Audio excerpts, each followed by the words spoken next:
handcrafted, 100% in America. That's exactly how one boot company marketed its products, while sourcing uppers from the Dominican Republic and outsoles from Brazil. They weren't alone. In April 2026, the FTC swept 3 brands at once, collecting $867,000 in consumer redress. The charge behind all 3 cases comes down to a single legal standard most shoppers have never heard of. A product can only be advertised as made in USA if it meets a strict legal test. All or virtually all significant parts and processing must be of domestic origin. This standard was set in 1997 and later written directly into federal regulation in 2021. The rule does not allow for broad interpretation. If a company uses even a small but important foreign component, the claim fails.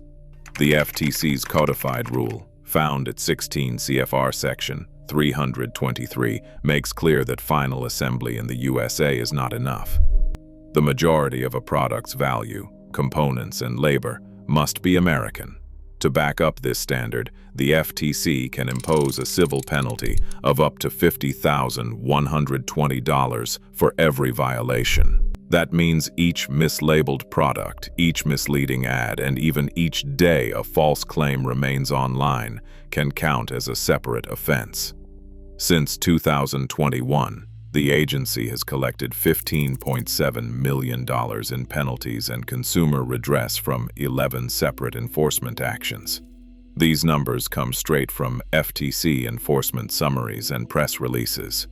The penalty ceiling climbs with inflation, but the agency's approach remains steady, and financial exposure for violators can quickly reach hundreds of thousands or even millions of dollars, depending on the scale of the deception.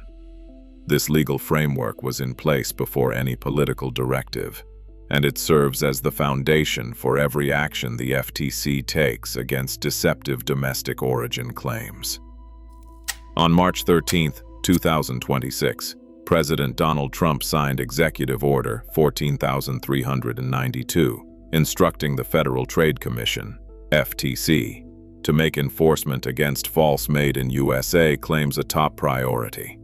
The order called for the Federal Trade Commission to coordinate with agencies like the Department of Commerce and Customs and Border Protection, sharing supply chain data and auditing country of origin statements.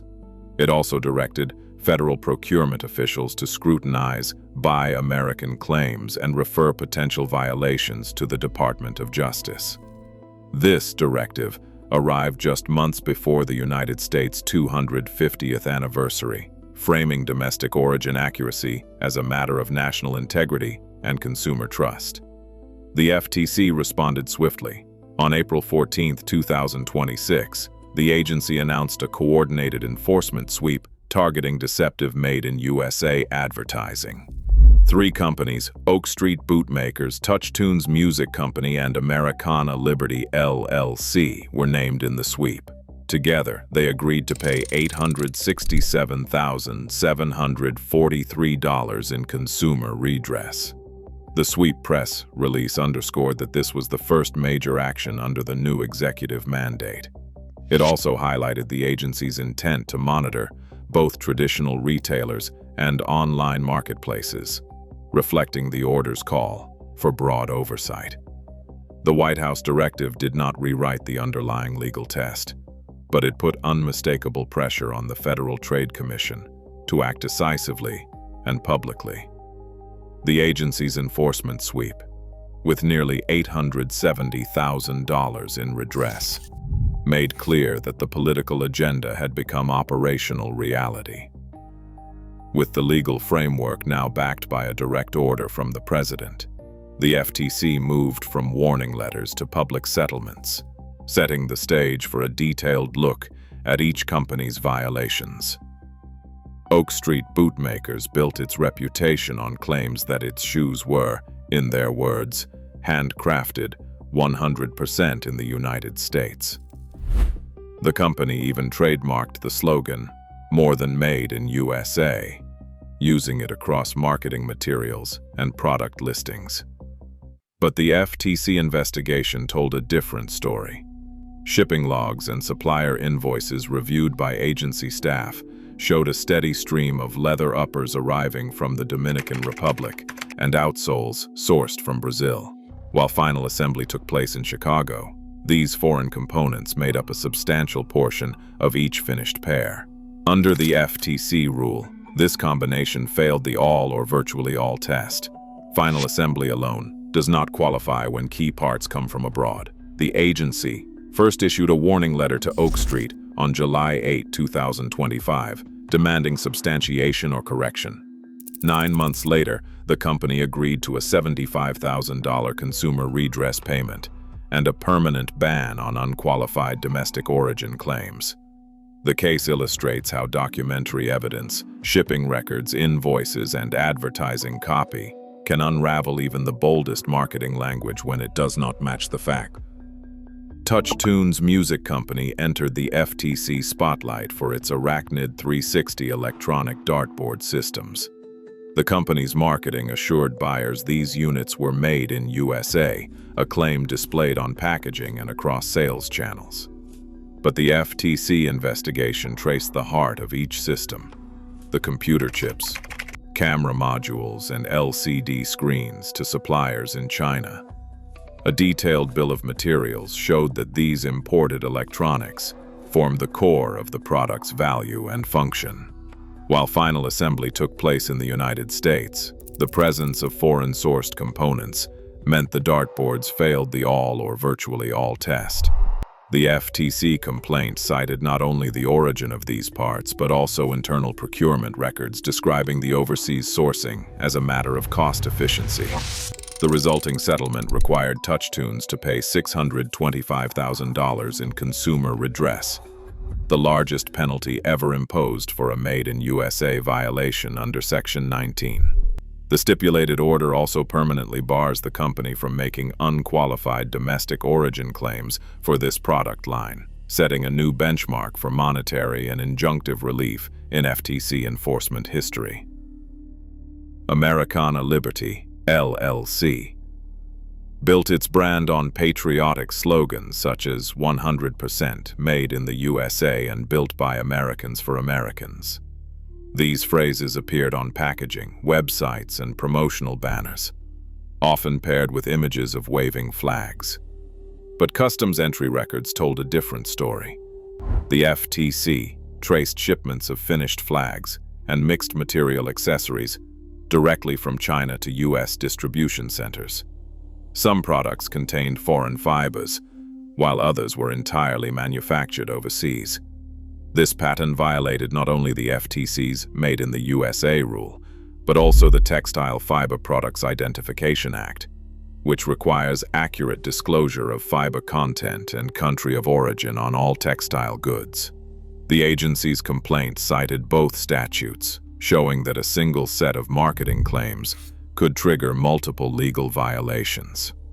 Americana Liberty agreed to pay $167,743 in consumer redress and accepted a permanent ban on unqualified domestic origin claims for its flag products.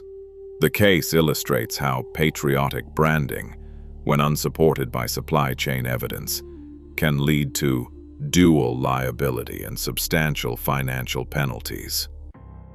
Before the 2026 sweep, the FTC had already sent a clear warning to companies making deceptive made-in-USA claims. Cycra Incorporated, a motocross accessories maker, faced a suspended penalty of $872,577 after its products were found to carry false domestic origin labels. Kubota North America, a major supplier of tractor parts, agreed to pay $2 million for misrepresenting the source of key components.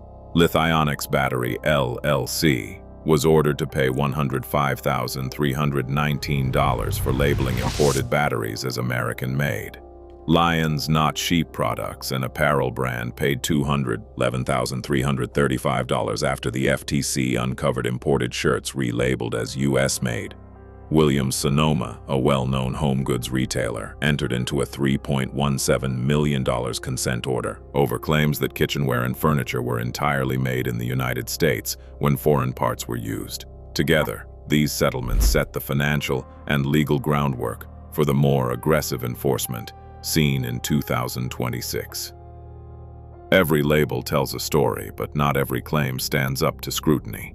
The FTC draws sharp lines between phrases that sound similar but carry very different legal weight.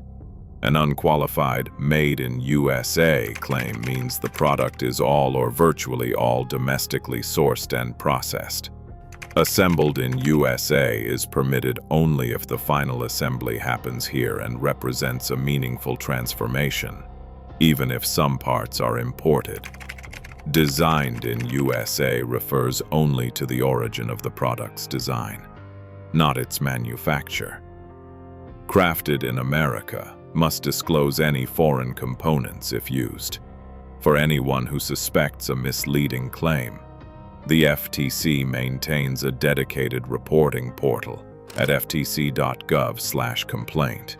Shoppers are encouraged to save receipts, take screenshots of product pages, and document any marketing that seems suspect. These records are critical. Complaints backed by evidence are far more likely to trigger an investigation. For brands, the checklist is straightforward. Audit every component's origin, use qualified claims when necessary, and keep meticulous records. The FTC enforcement actions show that both consumers and companies have tools to demand honesty and accountability in the marketplace. Today, every Made in USA claim faces federal scrutiny, and one misleading label can trigger a penalty of $50,120. The test remains uncompromising. All or virtually all components must be American. As enforcement sharpens, trust in the label now depends on the facts beneath the stitching. Share your perspective below.